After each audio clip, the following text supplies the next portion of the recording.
Are you a lover of all things dark and creepy, of graveyards and monsters, haunted houses and spooky legends? Then welcome to Lore.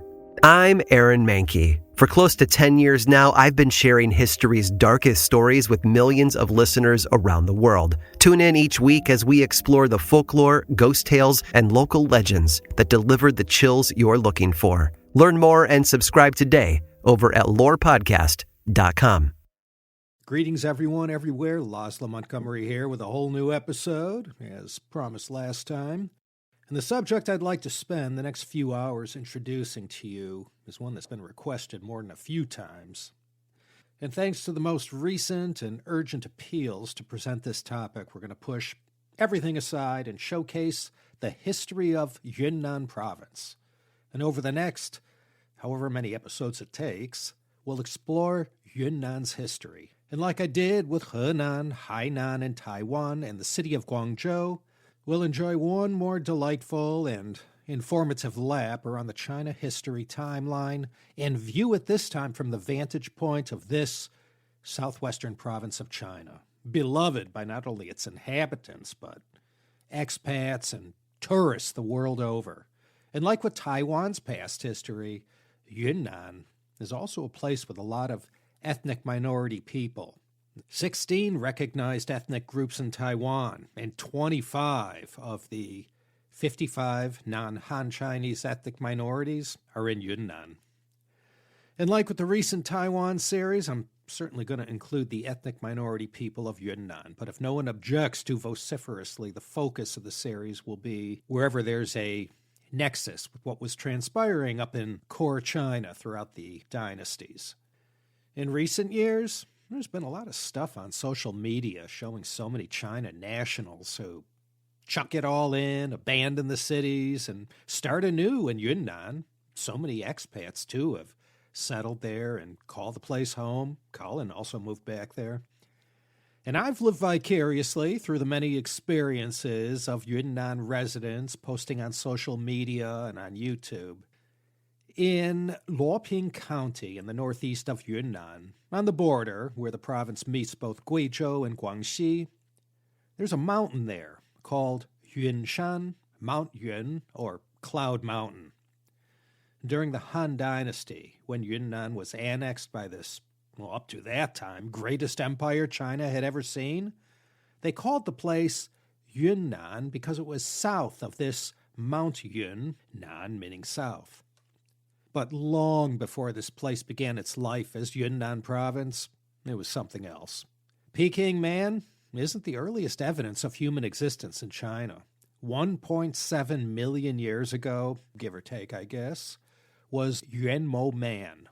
Uncovered in 1965 on the Yunnan side of the border with Sichuan. And this discovery yielded proof of life of an early Homo erectus subspecies who lived in China. But the earliest place in Yunnan where human settlement caught on and thrived was around Lake Dian, where Cuanman is today. I know we could wander way back into Neolithic times, but in this telling of Yunnan's history, let's begin with the Dian Kingdom, or Dian culture, as it's also referred to as. The most ancient evenings of Yunnan province were in line with the histories of most other provinces in China. Civilization began adjacent to some body of water, a river or a lake, and among the various clans, a leader arose, united everyone, and they were off and running. Early Dian culture was contemporary with the Eastern Zhou and the Han, 4th century to the start of the 2nd century BC. Lake Dian, Dianchi, was the central location for this earliest history. Even to this day, the character Dian, along with the character Yun, of course, are often used as a written abbreviation for Yunnan province in all kinds of ways. For lack of any video evidence, we're once again dependent on the records of the grand historian to inform us of the nitty-gritty of the Dian Kingdom. According to the chapter Xinan Yi, the Yi or non-Han people of the southwest, Sima Qian says Dian was founded in 279 BC. This Yi term was how historians referred to these people, like barbarians, Now, don't confuse this Yi with the Yi ethnic minority group of people. Same sound, different character. Much more about them later on in the series. The genesis of Dian's story involved the warring state of Chu. Now, at this time in the 3rd century BC, Chu was locked in an epic struggle with their neighbor to the north, and this was Qin. And this wasn't just Qin, this was Qin's state at the time of King Zhaoxiang. He was the very long-reigning warrior king who, more than anyone else, deserved the assist for the founding of the Qin dynasty. His father was King Huiwen, and his grandfather was none other than Duke Xiao, who, together with Shangyang, got the ball rolling for Qin's revival and eventual conquest of all its rivals. Ruling in the kingdom of Chu at that time was King Qingxiang. He reigned 298 to 263 BC, and like all Chu kings, his surname was Xiong. He called for an expedition to be sent west to see if those lands were ripe for conquest or alliance. Chu was located in present-day Hubei, Hunan, central Yangtze River Basin. One of these westbound generals was named Zhuangqiao, and after this Chu army set out, he was the first one to reach the Lake Dian region. Now, it wasn't like there was nobody there when Zhuangqiao arrived. Other people had staked the place out for centuries or thousands of years before. And they spoke a Tibeto-Burman language. These are the Tibetan languages that are not part of the Sino-Tibetan language classification. Zhuangqiao and his army took stock of the situation and explored the immediate surroundings. And then fate intervened, like it often does, when the war between Chu and Qin ratcheted up a notch the following year in 278 BC. King Zhaoxiang of Qin sent his army south to invade Chu. Now, Chu wouldn't fall to Qin until 223 BC, but they got rattled sufficiently enough during this war to convince Zhuangqiao to stay put in the Lake Dian area. He saw the potential of the place and decided, rather than face an uncertain future in Chu, to establish a kingdom right there on the banks of Lake Dian.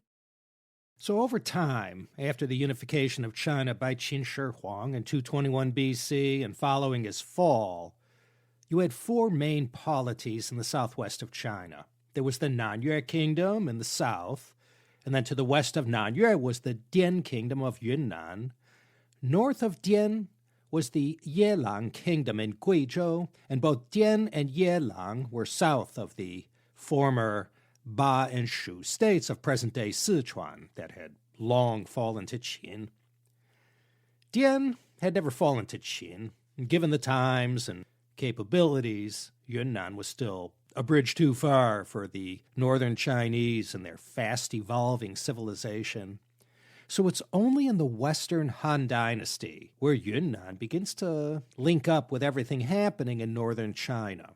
In 135 BC, during the reign of one of the most consequential of emperors, Han Wudi, envoys were sent first to the kingdom of Nanzhao in the south and Yelang in Guizhou. We know from past episodes that it would take until 111 BC to conquer the Nanzhao Kingdom, but Yelang's ruler opted to submit to Han and accepted Emperor Wu as their suzerain. And this ruler in Yelang was rewarded with a seal from the emperor, and this very same seal from more than 21 and a half centuries ago, presented to the king of Yelang by Emperor Wu, was dug out of the ground by archaeologists and authenticated in 2007. Then, like it always was in those ancient times, whenever new lands were conquered, a commandery or a jin would be set up to act as a fort and as a governing and administrative base. And in the case of Guizhou, Jianwei Commandery was established. Emperor Wu, Han Wudi, he hadn't reached out to Dian yet. Yunnan was a little farther away from the capital than Guizhou was, so it wouldn't be until later that the armies of this great conquering emperor showed up in the vicinity of Lake Dian. Part of the reason for the delay in sending an army down to Dian was that Up in the north, at this time, it was all hands on deck with the Han Xiongnu Wars. And this conflict dragged on from 133 BC and Han Wudi's time all the way to 89 AD. And you remember, of course, Zhang Qian's famous journey from 138 to 125 BC. Whilst traveling around Central Asia, Zhang Qian particularly made mention of Sichuan-made products selling for high prices in Bactria. And from this and other discoveries made by Zhang Qian, the Han court knew there were untapped riches waiting for them just beyond their borders, as well as a convenient passageway to India.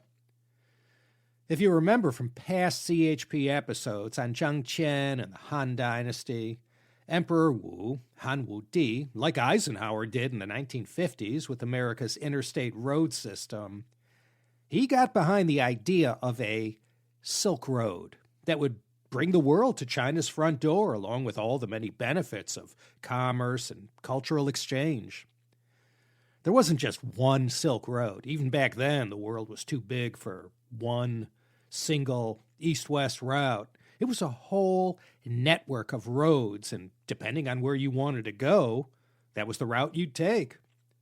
There was a whole other thing going on in the south than what they had going on west of Xinjiang and Central Asia. It's a different topography, different ethnicities, product selection. It was a different network of routes, and they were referred to as the Southwest Silk Road.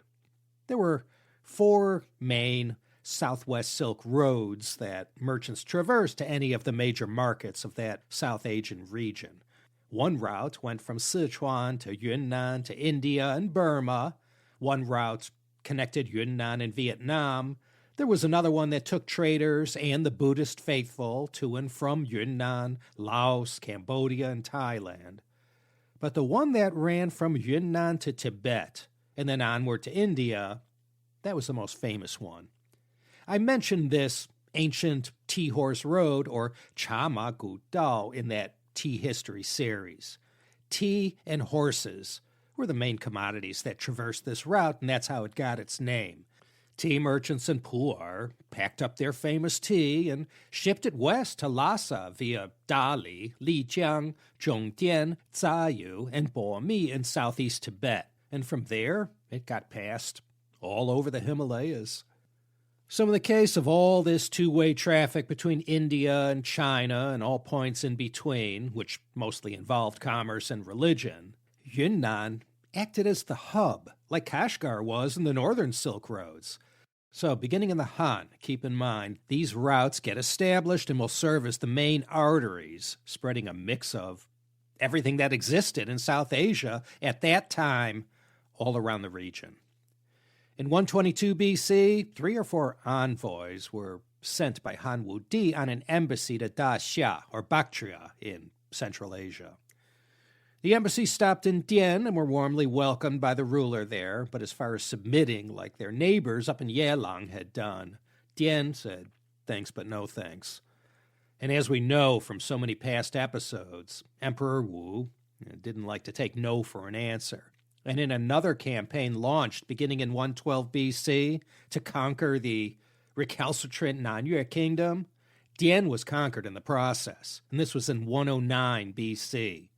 So if anyone ever asks, when did Yunnan first become part of China? There's your answer. Sinocentrically speaking, that is. The Dian ruling structure was kept in place. A new commandery was created called Yizhou, and the king of Dian, for bending the knee to the Han emperor, was also given a gold seal that symbolized his authority to rule down there. And this seal, too, on December 28, 1956, was found inside Tomb 6, discovered at Shijai Shan on the right bank of Lake Dian. The discovery of this seal and the thousands and thousands of other bronze artifacts uncovered there and in tombs at nearby Lijiashan put some meat on those bones that Sima Qian left us in the records of the Grand Historian. And they also revealed the assimilation process was going on in Dian. This archaeological discovery of the Dian Kingdom didn't get as much shine and hoopla as the discoveries made at Sanxingdui and Jinsha, but it was quite a big deal when it happened. Guo, in his capacity as chairman of the Chinese Academy of Sciences, was heavily involved in these discoveries around present-day Kunming. Just like the words found on Go Jian's sword that tied the 1965 discovery with the 5th century BC king of Yue, the Chinese characters found on this gold seal, Dian Wang Jin Yin, confirmed it belonged to the king of Dian, and between the words of the ancients and all the scholarship done on these Dian people, much has been learned and continues to be studied. In the end, these southwestern regions were divided up into 4 commanderies, Jianwei, Yizhou, Yuexi, and Zhangke. And this southwest region that included parts of Sichuan, Yunnan, and Guizhou, beginning in the Three Kingdoms era, began to be referred to as Nanzhong. Back then, and for centuries that followed, that term, Nanzhong, would conjure up images of dense mountains and forests, impassable terrain, mosquitoes, disease, and dangerous and warlike ethnic tribespeople. And the people native to Yunnan province had more in common culturally and linguistically to everyone living south and west of them. During the Three Kingdoms period, Zhuge Liang, earning his reputation as a strategist and statesman extraordinaire, used progressive ways to pacify these people in Nanzhong, and this is where the Cuanman enter the story. There are a few theories about the origin of the Cuanman. Most likely they were a local indigenous tribe who made an attempt to aristocratize their clan by cloaking themselves in a little China gravitas. And they were based mostly in the northern part of Yunnan. When Zhuge Liang was reaching out to all the major clans in the 230s, looking to enlist their aid in his wars, the Cuanman became one tribe of particular consequence. And thanks to their alliance with the Shu Han Kingdom, of which Zhuge Liang served as chancellor, in their battles against Cao Wei in the north, the Cuanman rose to become the next power in Yunnan. Anyway, I'm going to skip ahead a little. 263, Wei conquered Shu. In 265, Jin replaced Wei. And in 279, Jin conquered the last of the Three Kingdoms, Wu. And then China was unified at last. Fen jiu bi he, he jiu bi fen. But throughout all the events of the western and eastern Jin, the Cuanman down in Yunnan were left to their own devices, and they remained in power for the period of the northern and southern dynasties, maintaining relations with Jin, Liu Song, southern Qi, and northern Zhou. Although the Cuanman submitted to the Sui dynasty imperial court in 598, that apparently wasn't good enough, and the Cuanman were defeated in 602 during the years of conquest under Sui Emperor Yang. These various tribes in Yunnan who made up the Cuanman, following their defeat at the hands of the Sui army, were split up into 2 groups called the Baiman and the Wuman, the white and black man. Now, this isn't necessarily true, but Chinese historians claim the Baiman became the Bai people, and the Wuman became the Yi people. And you could be sure the Bai and Yi people also have their own versions about their origins. What followed the Sui conquest of Yunnan were years of plunder and ill treatment meted out by these Chinese conquerors, and this led to predictable tensions that found release in a string of uprisings and rebellions from time to time. But just as the Sui government was attempting to gather everything up in Yunnan and incorporate that into their empire, they were overthrown, and this was in 618. Whenever there would be a change in the dynasty or ruling government, the provinces out on the edges of the empire would often attempt to take advantage of the situation and break away or assert some self-determination. The tribes to the east and northeast of Yunnan, closer to Sichuan, Guizhou, and Guangxi, well, China's gravity affected them more than it did to those tribes people who lived closer to Burma and Laos in the mountainous west and south of Yunnan. This greater distance made it easier for them to go about their lives without the China government interfering. And actually, throughout the 6 dynasties, Bai and Wuman people lived peacefully with their China neighbors. The problem didn't really start happening until the time of the Sui and Tang dynasties. From the 600s to the 800s, Yunnan found itself in the unenviable position of being caught in the middle of the 2 warring empires of Tibet to their northwest and Tang China to their north and east. The history of Yunnan during this time was inexorably tied to these 2 empires.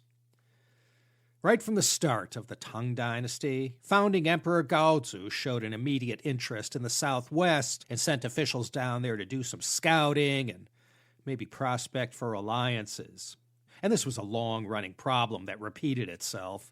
Tang officials sent down to Yunnan would conduct themselves in such a way and exhibit so much greed and cultural insensitivity, the relationship got off to a bad start.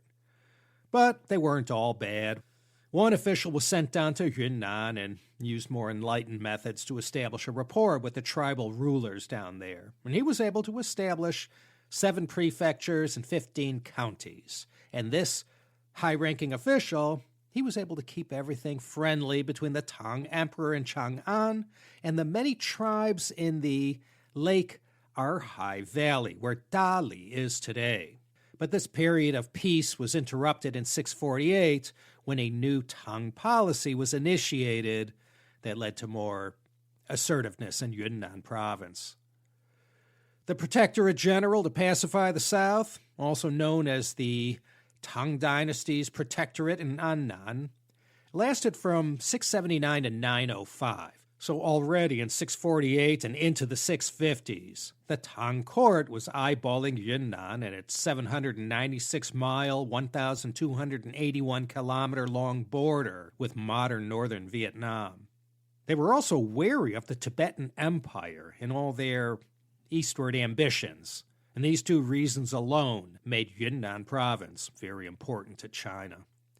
As Tang soldiers started showing up with more frequency between 649 and 656, they were met with no small amount of resistance from Yunnan tribal armies not appreciative of the incursions. One chieftain among all these tribal leaders in and around the Lake Arhai part of northwest Yunnan was named Xinu Luo. His Mengshe tribe, or Zhao, was located south of the other main tribes of this rich agricultural region. By no means was he the most powerful leader in Yunnan, but Xinu Luo had the foresight to consider the positives of an alliance with Tang China and what that might mean to his future prospects inside Yunnan. And for this reason, some historians consider him to be the Nanzhao Kaiguojin Wang, the founding monarch of Nanzhao. But Nanzhao wasn't formally established in his lifetime. In his time, the name of his land was called Great Meng or Da Meng. In 653, Xinu Luo sent his son to Chang'an as a hostage and established relations with Tang China, and he became their man down in Yunnan and ensured the other 5 main tribes didn't take any military action against Tang forces, and for bringing peace between Yunnan and China, and for following all the protocols of a tributary state. Xinu Luo was loaded up with honors, titles, and gifts from the emperor. Xinu Luo's great-grandson, Pi Luo Ge, became chief of the Mengshe tribe, and with their big strong buddy, Tang Emperor Xuanzong in their corner, Mengshe became the top political entity in all of Yunnan. Tang Dynasty China needed someone they could rely on down there, especially the way the Tibetan armies had been acting. And Pi Luo Ge had long paid tribute to the Tibetans and had fought against Tang armies. But now, beginning in 738, he was a Tang man, and that is the official start of the Nanzhao Kingdom. Check engine light on? Take the guesswork out of your check engine light with O'Reilly Veriscan. It's free. Ask for O'Reilly Veriscan today. Oh, oh, oh, O'Reilly Piluo Ge sent envoys in 732 and 734, and even personally went to Chang'an, paid tribute to Emperor Xuanzong, and said all the right things, and what followed was a nice, long honeymoon period between this newly recognized Nanzhao Kingdom and the Tang Empire. Among the many titles handed to Piluo Ge was King of Yunnan. He was given the Chinese name Meng Guiyi, and in 745, Piluo Ge sent his 10-year-old grandson to Chang'an as a hostage. And true to his word, Piluo Ge's Nanzhao acted as the model tribute state, and while he was alive at least, relations with Tang China remained quite amicable. He used his prestige with the authorities in Sichuan, who oversaw Yunnan, to vanquish all his rivals in Nanzhao. Xuanzong had a lot of hopes riding on this Nanzhao relationship as far as using them to keep the Tibetans in Tibet. But in the 730s and 40s, relations between Tang China and the Tibetan Empire had entered a phase of relative peaceful coexistence. And at the same time, Piluo Ge began rubbing up against parts of China territory. And while he was pressing north, Tang troops were pressing southward. Control of Yunnan was going to be critical to their plans in northern Vietnam, and therein lie the rub. Not only were Chinese appearing in greater numbers in Nanzhao, they had done things like muscle in on the salt business, which was a great source of income for many. And to build the roads that led into northern Vietnam, taxes were levied and local people were forced to perform manual labor. So with relations a lot less rosy than they had once been, Piluo Ge's son took over in Nanzhao. He had territorial ambitions and put much less importance on the Tang relationship than his father. So this ruler, Ge Luofeng, he reigned 748 to 779. Emperors Xuanzong, Suzong, and Daizong ruling in Chang'an. And here is where the Tang Dynasty starts to turn the corner, and not in the right direction either. During the time Ge Luofeng ruled in Nanzhao, relations with their former Tang ally deteriorated quickly. Then following an incident in 750 that saw Nanzhao envoys manhandled and disrespected by a Tang official, it sparked a rather highly disproportionate response on the Nanzhao side that involved the execution of the official. And that and the steady deterioration in diplomacy brought the curtain down on Nanzhao-Tang relations for now. This was quite a provocative act perpetrated by Nanzhao's ruler Ge Luofeng. The Tang military had to respond to such an act, and not in a small way either. 80,000 troops were sent north from Annan to attack Nanzhao, but between the mountains and the mosquitoes and other infectious diseases, this attack on Nanzhao ended poorly for the Tang Dynasty. And this was followed in 752 with Ge Luofeng ending their alliance with Tang and switching over to the Tibetan side. And for this, he was given the same array of honors by the Tibetans that these Nanzhao rulers got whenever they switched sides. And among the titles given to Ge Luofeng was the title Eastern Emperor. 2 years later, in 754, in retaliation for joint Nanzhao Tibetan attacks deep into Sichuan territory, another, even larger Tang force was sent to destroy Nanzhao, and this one, too, was soundly defeated after encountering fatal logistical nightmares and other problems.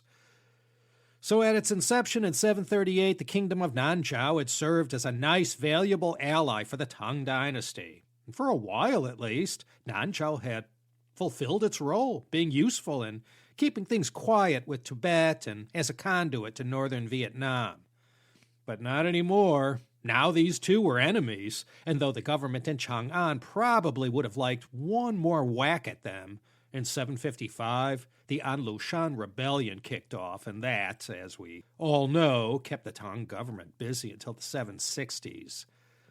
So with China distracted by one of the biggest political crises in centuries, the Nanzhao Kingdom went on a major acquisition spree, invading both Burma and the Tang Protectorate in Annan. The Nanzhao Kingdom had pushed out the extent of their borders during this time and were now, in the 8th and 9th centuries, a major player in the region.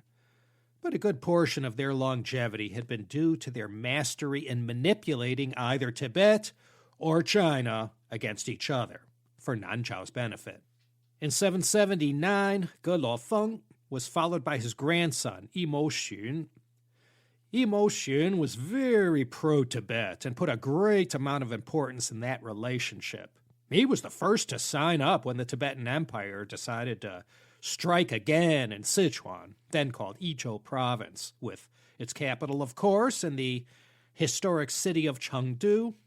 This attack on Izhou was meant to be a quick in-and-out operation with low expectations as far as Chinese resistance, but the Anlushan rebellion had long ended, and Dezong, one of the good Tang emperors, was ruling up in Chang'an. And rather than an easy win, the allied Nanzhao Tibetan army was given a shellacking at the Dadu River in western Sichuan. And to make matters worse, the Tibetans blamed the loss on the Nanzhao generals' incompetence, and this put a serious damper on relations. So, with a reversal of fortune in the Nanzhao-Tibetan alliance, Imo Xun, given this degradation in relations, considered the option of switching sides. And fortunately for Nanzhao King Imo Xun, there was an opening to reconcile with the Tang court. Despite past transgressions, a captured Tang magistrate was able to work something out with Imo Xun, whereby he swore to break his alliance with Tibet and come back to the Tang side. So in 787, ties were reestablished between China and Nanzhao, and this couldn't have happened at a more opportune time. Emperor Dezong and his military planners were right in the middle of strategizing their once-and-for-all takedown of Tibet. Decoupling from Tibet wasn't as easy as Imo Xun hoped. Into the 790s, Tang diplomats tried to pull Nanzhao down off the fence and begin fighting on their side against Tibet. A sizable Uyghur army, allied with the Tang, had already invaded Tibet from the north. The Tang military was counting on Nanzhao's commitment to provide military assistance in this special military operation against Tibet. And it took until 793, but after the Tibetan military had suffered a number of defeats already, Nanzhao finally matched their words with deeds and threw their lot in with the Tang Dynasty. And when it was all over, there followed a period of Nanzhao diplomats bowing and scraping before Tang officials, making excuses for past decisions and swearing eternal loyalty. So in 794, Nanzhao was officially allied with Tang China, and when the Uyghur army was bearing down on Tibet and Imo Xun was called on to assist, he proved his loyalty to his new Tang ally and joined in the destruction of the Tibetan army. And thanks to Imo Xun's campaigns, Nanzhao reached its greatest geographical extent, and they remained a loyal subject of Tang. In 798, the first ever imperially sanctioned thorough study of the Nanzhao region and people was carried out by Chinese historians and presented to the emperor. The battle between Tibet and the combined Nanzhao China armies continued on into the final years of the 8th century and into the 9th. And when Imo Xun died in 808, he was given posthumous honors by Emperor Xianzong. Despite the rocky start, Nanzhao-China relations had been strong. Time and again, Nanzhao proved itself as an ally. His successor only reigned for a year and was replaced by a 13-year-old boy ruler named Qianlong Sheng. He was given the royal nod by the Tang court and reigned 809 to 816. And it was hoped that despite all that past acrimony, this time the love was going to last. But by the early 800s, Tibet was no longer the great regional power that they had once been. And besides all that external pressure on Tibet, a succession crisis had led to a civil war and a period of fragmentation. And this ultimately led to the end of the Tibetan Empire, which is usually dated to 842, Emperor Wuzong's second year, the year he started going after the Buddhists. So without that shared common threat to bind them together, China and Nanzhao soon began to find plenty to complain about. The Tang vision of Nanzhao had been to serve as a buffer and counterweight to Tibet. Now Tibet was neutralized. Though Han Chinese had been migrating and living in Yunnan since at least the Han Dynasty, it was still a place mainly populated by indigenous people, more attuned to what was going on in South and Southeast Asia rather than in China. And though they had their moments, usually Nanzhao had been the weaker of the three regional powers contending with each other for 2 centuries. There were times when Nanzhao was powerful enough to take advantage of the misfortunes that befell the Tang Dynasty or the Tibetan Empire. And then there were times when Nanzhao went on the warpath, playing the role of aggressors. 846 was such a year. That's when raids started happening across the border in the Annan Protectorate, and for the next 20 years, Nanzhao forces in Annan ravaged the place, denying the Tang of any of the benefits they had always depended on from the Protectorate. From 857 to 866, northern Vietnam was besieged with horrific fighting and savagery, mostly at the hands of Nanzhao soldiers. But in 866, the Tang army was finally able to defeat Nanzhao and put an end to this long conflict and push them out of their Annan Protectorate. And following this conflict, the Tang Dynasty had only 40 more years of life left in them. Yeah, the rise and fall of both Nanzhao and the Tang Dynasty occurred around the same time on the timeline of China history, with relations in freefall by this time and a new ruler named Shilong on the Nanzhao throne. Both sides found ways to antagonize each other. Shilong, who reigned 859 to 877, went so far as to formally break things off with the Tang and declare himself an emperor. As the Tang Dynasty fought for their survival up north, Shilong continued into the 870s to do battle all over western Sichuan. But in 875, Tang General Gao Pian decisively defeated the Nanzhao forces at the Dadu River, where the Nanzhao forces had once fallen almost 100 years before to the Tang. So you can see where Yunnan history is concerned, at least. The Nanzhao part isn't a nice, easy, linear history to follow. Besides their non-Sinitic tribal culture and way of life, their period in Chinese history, roughly 738 to 902, 164 years, was a convoluted one, with Nanzhao sometimes siding with Tibet and sometimes with its much larger neighbor to the east and north, Tang Dynasty China. So much has been written about Nanzhao in Chinese official histories and by others from more than 1,000 years ago who visited the place. We don't know what language they spoke, and from linguistic studies and archaeological evidence, it's guessed they spoke an old Tibeto-Burman language that's no longer around.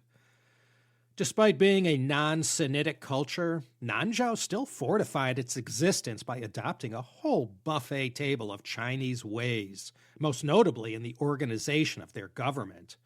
Throughout Chinese history, it was common for the kingdoms that surrounded China to send their young people there to learn. The Chinese did this themselves during the late Qing, studying in Japan, Europe, and America. And with so many Nanzhao princes, other royals, and aristocrats spending so many years in China, Sichuan mostly, it's no wonder that the Nanzhao Kingdom had a heavy Chinese flavor. The government adopted many of the systems contained in a Chinese Confucian bureaucracy, though it was filled with people from across the many ethnicities of the region. Confucianism was embraced by Nanzhao aristocrats and elites, maybe not so much with the masses. They knew Chinese poetry and literature. Nanzhao poems could even be found among the 49,000 lyric poems in the Quantang Shi, the complete Tang poems, the largest collection of Tang poetry. Buddhism had been introduced in the 8th century by Pilao Ge, and it thrived in Nanzhao. Nanzhao's Buddhism blended with many indigenous beliefs and rituals practiced in that part of southwest China from time immemorial. In the Dali Old Town, north of modern-day Dali, you can visit the Chongsheng Temple complex. This temple, including the most famous part, the 3 pagodas, will become much more important when we get to the Dali Kingdom in Part 2. As important as Buddhism was during the Nanzhao period, it plays a much more prominent role in the Dali Kingdom.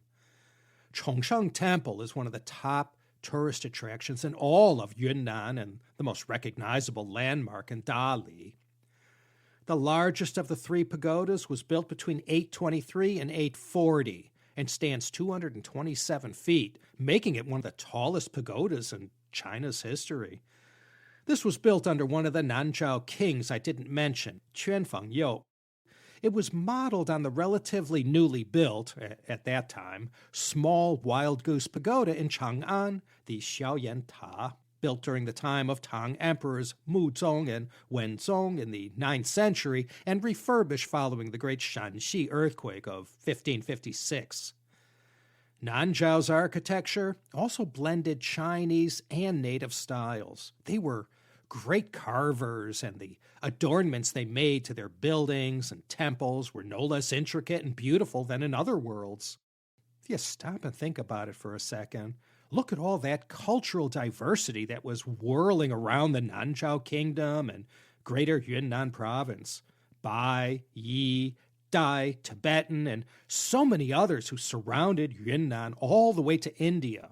And the earliest Chinese influences came from Sichuan and even earlier from Chu, an ancient state known as a vast reservoir containing so much cultural richness. A pretty interesting place. Historians and scientists are still trying to figure the Nanzhao Kingdom out. Same with the Dian Kingdom. Like with most of Chinese history from this far back, there's a lot more we don't know than what we do know. The tapestry of this region is so dense and variegated.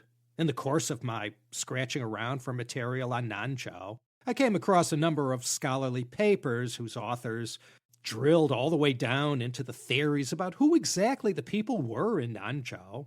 Like I said, popular Chinese history says the Wuman and Baiman that emerged from the Cuanman figured prominently in the founding, but even today we're not sure who these people really were. I'm actually going to stop right here. In Part 2, we'll pick up with the fall of Nanzhao. Yeah, they went down for the count only 5 years before the Tang Dynasty up and died after so many dismal years of internal strife. Nanzhao kind of morphed into the Dali Kingdom, and that will be the focus for next time. Still a long way to go yet until we arrive in modern times. I hope you'll stick with the program. I already have a feeling this one's shaping up to be a halfway decent series. No appeals for donations this time, although I may hit you up in Part 2. We'll see. By the time you hear this episode, I will have already had my surgery. Nothing serious, but the CHP will be operating with only one arm until end June, early July. Or so they say. I guess I'll find out. Okay, hermanos y hermanas, until we meet again, this here's Laszlo Montgomery signing off from sunny and beautiful Southern California. Please consider coming back again next time for another exciting episode of the China History Podcast.